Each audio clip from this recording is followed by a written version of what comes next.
Hello, this is Cuckoo. I'm at Super Booth 2018, and I met this guy here. Hello. Hi. I'm Thomas from XOR Electronics. I noticed you've got like a really cool tracker for modulars. Sure. It's a tracker-based sequencer for modulars with 12 CV outputs, 6 gate outputs, or with expansion up to 64 CV outputs if you want to have it. So. Well, and also internal sounds. Yeah, internal sounds. 4-track sampler also internally. Yes. Cool. Yeah. Let's see how it works and what it sounds like. Okay, cool. So generally I have to have the sequencer screen where I can make the pattern order, change the patterns, do some live stuff.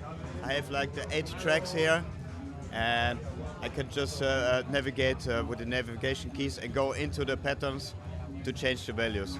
So I press start, change the values just by octave or per note, and also pre-listening. So each pattern can have up to 64 steps or less, and it can also run totally off from each track, so it can be also polyrhythmic. There are advanced live abilities to trigger patterns just as you want them. Like I can stop patterns in different groups.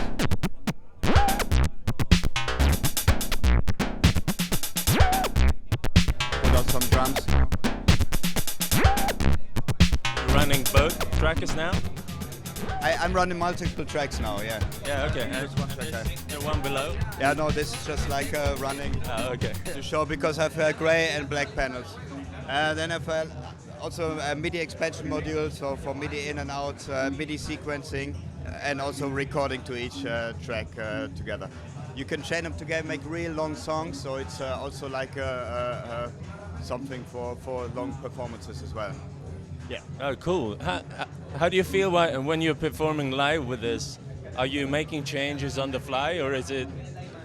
Of course, yeah. Normally you program a bit your patterns, and then you select the patterns to trigger them when you want to have them. But you can also program on the fly, of course. And there are also a lot of edit functions that you can use while playing. So it can also get really crazy if you want to while playing.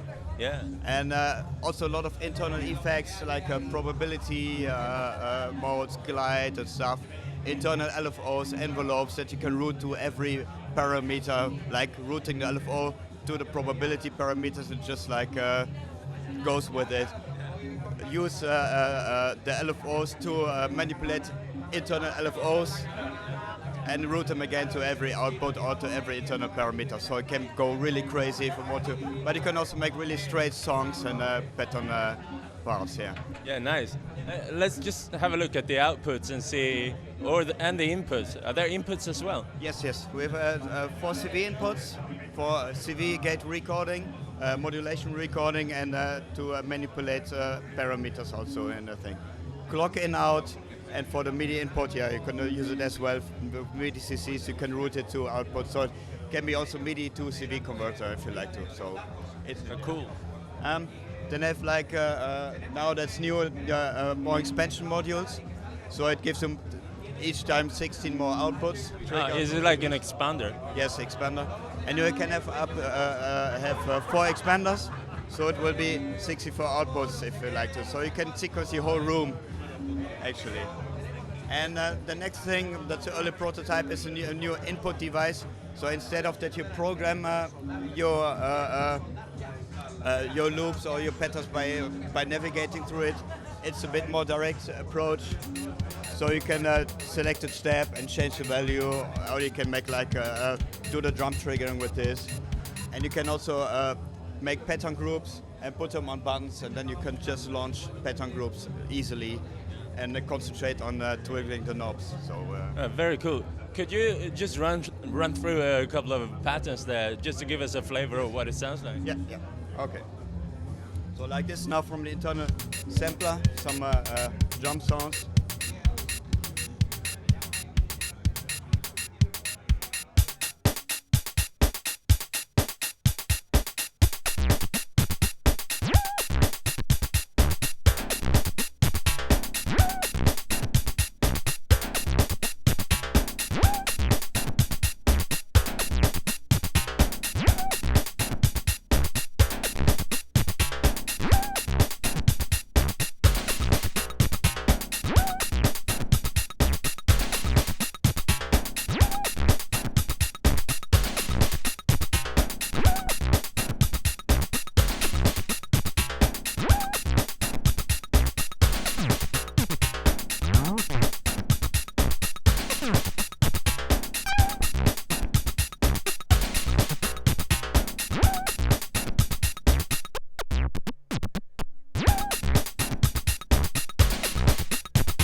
Thank you. I think and now it's a combination of internal sounds and modules, right?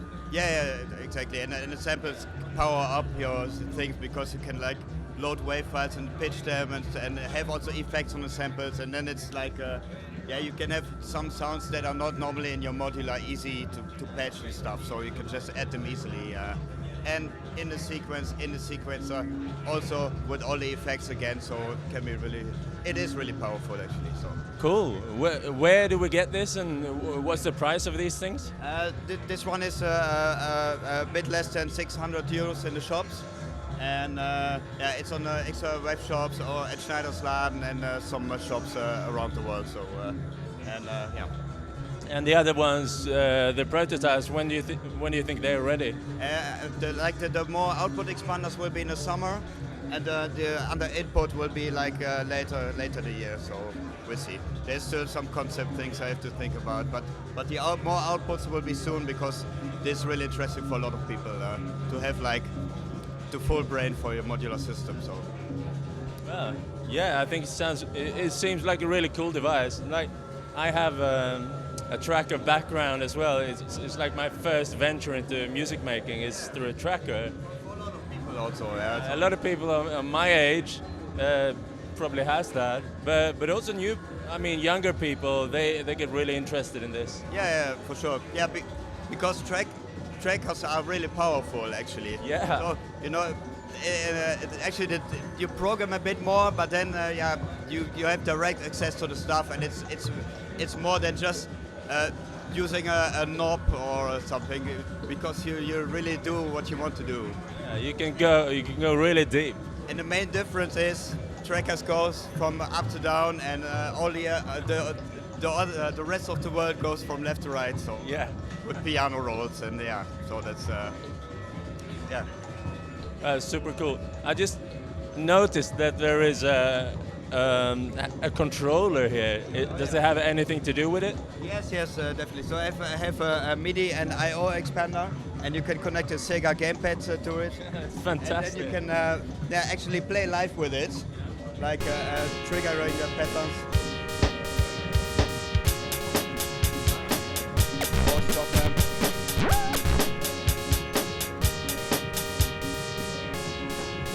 So, of course, it's nerd.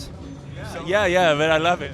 Yeah, it's good to use, and some people like to lean back and play with the patterns, and it's possible with it, and even edit patterns. So gamepad controllable, modular, fantastic. I also noticed that you have like a monitor with the graphics. Is that something you made custom for the show, or? Yeah, it's something I made for the show, but I already got requests to make it also like available, and maybe I will make a module for it, and then you can connect to HDMI composite and have the small screen, on your big screen for the beamers or something. So we'll see. I don't know. For now it's not. For now it's just a hack for here. So, but it works well already. So that's. Cool. Yeah, I was super happy about this. So good luck. Good luck. Okay, thank you. Yeah. Thank you. And bye. Yep.